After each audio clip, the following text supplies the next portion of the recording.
നമസ്കാരം പ്രിയമുള്ളവർ, എല്ലാവർക്കും ഒരിക്കൽ കൂടി എൻ മീഡിയയിലേക്ക് ഹാർദമായ സ്വാഗതം.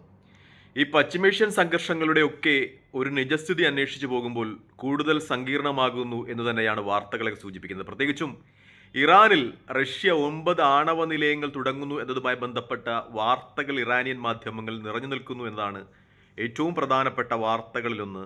മറ്റൊന്ന്, നൂറുകണക്കിന് മിസൈലുകൾ, ബാലിസ്റ്റിക് മിസൈലുകൾ നിർമ്മിക്കുന്നതിനാവശ്യമായ ധാതുക്കൾ ഇറാൻ ചൈനയിൽ നിന്ന് ഇറക്കുമതി ചെയ്യുന്നു എന്ന വാർത്തയും വലിയ പ്രാധാന്യത്തോടുകൂടി തന്നെ മാധ്യമങ്ങൾ ചർച്ച ചെയ്യുകയാണ്. അതായത് ഇറാൻ കൂടുതൽ യുദ്ധസജ്ജമാകുന്നു എന്ന വാർത്തകൾ തന്നെയാണ് ഏറ്റവും പ്രാധാന്യത്തോടുകൂടി അന്തർദേശീയ മാധ്യമങ്ങൾ നിലനിൽക്കുന്നത്. അമോണിയം പെർക്ലോറേറ്റ് എന്ന മിസൈലുകൾ ഇന്ധനമായി ഉപയോഗിക്കുന്ന ധാതുവാണ് ഇറാൻ ചൈനയിൽ നിന്ന് ഇറക്കുമതി ചെയ്യുന്നത്.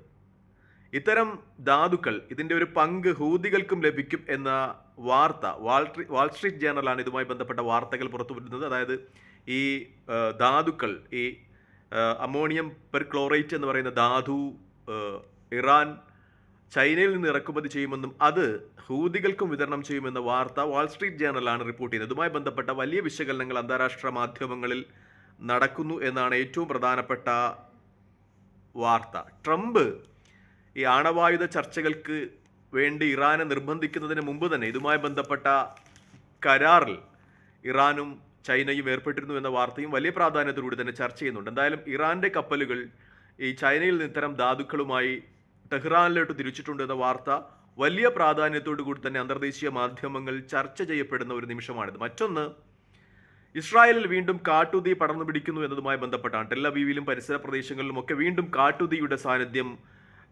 ദൃശ്യമാതായി അന്താരാഷ്ട്ര മാധ്യമങ്ങൾ ചർച്ച ചെയ്യുന്നു. ഒപ്പം ഇതിൻ്റെ പിന്നിൽ ഹൂതികൾ ആണ് എന്നൊരു ആരോപണം ഇസ്രായേലി മാധ്യമങ്ങൾ ഉന്നയിക്കുന്നു. ഹൂതികളുടെ മിസൈലുകളാണ് ഈ കാട്ടുചെടികൾക്ക് തീപിടിക്കുന്നതിന് കാരണമായി വർദ്ധിച്ചതെന്ന വലിയ ആരോപണം ഇസ്രായേൽ ഉന്നയിക്കുന്നു എന്നതും ഏറ്റവും പ്രധാനപ്പെട്ട വാർത്തയാണ്. മറ്റൊന്ന്, ഫലസ്തീൻ പ്രസിഡന്റ് മഹ്മൂദ് അബ്ബാസ് ഹമാസിന്റെ പൂർണ്ണ നിരായുധീകരണം ആവശ്യപ്പെടുന്നു എന്ന രീതിയിലുള്ള വാർത്തകൾ പുറത്തു വരികയാണ്. ഹമാസ് ഗസയിൽ നിന്ന് പുറത്തു പോകണം, ഗസയിൽ സമാധാനത്തിന് അന്താരാഷ്ട്ര സമാധാന സേനയെ നിയോഗിക്കണം എന്നീ ആവശ്യങ്ങൾ ഹമാസ് നേതാവ് സൗദിയോടും ഫ്രാൻസിനോടും ഉന്നയിച്ചു എന്ന വാർത്ത വലിയ പ്രാധാന്യത്തോടുകൂടി തന്നെ മാധ്യമങ്ങൾ റിപ്പോർട്ട് ചെയ്യുകയാണ്. ഹമാസ് അധികാരത്തിലില്ലാത്ത ഒരു ഭരണസമിതി അവിടെ നിലവിൽ വരണം. അതിനുശേഷം മാത്രമേ അറബ് രാജ്യങ്ങൾ മുന്നോട്ട് വെച്ച പുനർനിർമ്മാണ പ്രക്രിയകൾ അവിടെ സാധ്യമാകൂ എന്നൊരു നിർദ്ദേശം ഇപ്പോൾ ഫലസ്തീൻ പ്രസിഡന്റ് മഹ്മൂദ് അബ്ബാസിന്റെ ഭാഗത്തു നിന്നും ഉണ്ടായതായി വലിയ പ്രാധാന്യത്തോടെ തന്നെ മാധ്യമങ്ങൾ ചർച്ച ചെയ്യുകയാണ്. ഇസ്രായേലും ഹമാസും തമ്മിലുള്ള വെടിനിർത്തൽ കരാർ ഉടക്കി പിരിയുന്നതിനുള്ള ഏറ്റവും പ്രധാനപ്പെട്ട കാരണങ്ങളിൽ ഒന്നും